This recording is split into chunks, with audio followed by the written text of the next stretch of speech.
The flight attendants had already rolled their eyes twice before the plane even left the gate. Marcus Coleman, a broad-shouldered man with tired eyes and a beard flecked with premature gray, sat folded into seat 12F.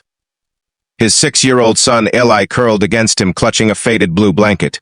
Marcus wore the same tan utility vest he'd worn for 3 years of flights, its pockets worn thin from use. His boots scuffed from a life spent moving from one base to another, one job to another, one goodbye to another. To the passengers around him, he looked like exactly what they assumed. A tired, unremarkable man who couldn't afford better. Traveling economy with a restless child. An inconvenience to be endured rather than a person to be seen. Nobody on that flight knew that 3 years earlier, Marcus Coleman had been called Reaper by men who trusted him with their lives at 40,000 feet, that his hands, now clumsy with a juice box and a coloring book, had once guided a multi-million-dollar aircraft through skies thick with enemy fire.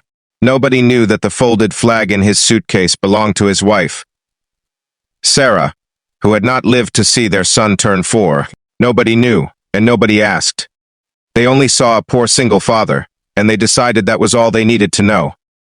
The woman in 12D, elegant in her white blouse and pressed beige skirt, made her judgment before the seatbelt sign even switched off. She sighed loudly.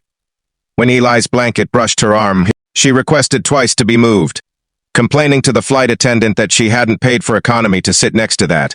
She refused to look at Marcus directly, choosing instead to stare out the window, as if his very presence offended the recycled cabin air. Other passengers exchanged glances, whispered judgments, assumed the worst about the man who could not afford a private lounge, who traveled coach, who looked exhausted before the flight had even started. If you believe in kindness, in second chances, and in the idea that people are never quite who we assume them to be, hit like on this video right now, drop a comment below, share it with someone who needs reminding of that truth today, and subscribe to Kindness Corner, because stories like Marcus Coleman's are exactly why this channel exists. Marcus said nothing. He never did. 3 years of therapy had taught him that arguing with strangers about his worth was a battle not worth fighting. Instead, he tucked Eli's blanket tighter around his son's shoulders, hummed the same lullaby Sarah used to sing, and stared forward, present but invisible, the way he had learned to be ever since the funeral. He was a man used to being underestimated, used to eyes sliding past him like he was furniture. What people saw was a struggling single father. What they didn't see was a man who had once flown into combat zones that would have unraveled most people's sense of reality, who had earned medals he never wore, who had chosen this quiet, humble life on purpose. Because Ellie needed a father who came home every night, not a hero who might not come home at all. 20 minutes into the flight, the turbulence started. Not the gentle kind passengers barely register, but the kind that makes overhead bins rattle and drink carts freeze in the aisle. The plane dropped suddenly, violently, and a collective gasp rippled through the cabin. Eli whimpered, burying his face into his father's side. The woman in 12D gripped her armrest, her earlier irritation replaced by visible fear. Then over the intercom, the captain's voice crackled, tense in a way passengers don't often hear from pilots trained to sound calm no matter what. There was an issue with the aircraft's instrumentation, he explained, and they needed a visual escort to their diversion airport. A routine but serious precaution given the deteriorating weather ahead. Minutes later, 2 sleek shapes appeared outside the windows, cutting through the clouds with a precision that silenced the entire cabin. F-22 Raptors, one on each side of the commercial jet, flying in formation so close that passengers could see the pilots' helmets through the cockpit glass. Phones came out. Fear turned to fascination. And then the intercom crackled again.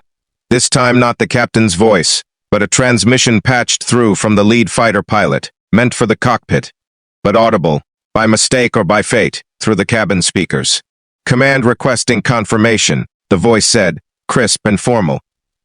Do we have a passenger aboard? Call sign Reaper, Marcus Coleman. Service number 4471. The cabin went silent. Marcus's head lifted slowly, his eyes suddenly sharp present, aware in a way the passengers around him had never seen. The captain, visibly stunned, asked over the intercom if a Marcus Coleman was on board. For a long moment nobody moved. Then Marcus raised his hand, quiet and unassuming. the same hand that had rested tiredly on his knee for the entire flight. The pilot's voice returned, and this time his tone shifted, dropped its formality, became something closer to reverence. "Captain Coleman, sir, it's an honor. Yellow Squadron flew with you over Kandahar in 2019. You pulled 2 of our men out of a situation that should have killed them. We heard you were on this flight. We wanted you to know we haven't forgotten." The woman in 12D turned slowly, her face draining of color as she looked at the man she had dismissed, as beneath her notice for the entire flight. The passengers who had whispered and judged sat frozen, recalculating everything they thought they knew about the tired man in the utility vest. Eli looked up at his father, confusion and pride mixing in his young eyes, not fully understanding what had just happened, only understanding that his daddy was somehow being saluted by the sky itself, as the jets peeled away in a final formation pass, dipping their wings in salute before disappearing into the clouds. Marcus Coleman did not smile, did not gloat, did not turn to the woman who had tried to have him moved. He simply pulled Eli closer, kissed the top of his son's head, and whispered that everything was okay. The way he had done every day since Sarah passed, the way he would keep doing regardless of who was watching or who finally understood. Because Marcus had never needed strangers to see his worth. He had only ever needed to come home to his son every single night, and that, more than any medal or salute, was the mission he had never once failed.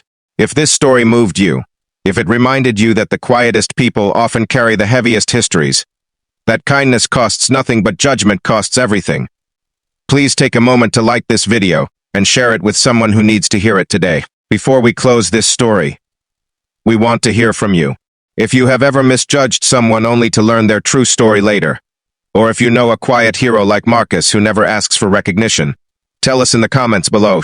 Your stories are what make this community, Kindness Corner, worth building.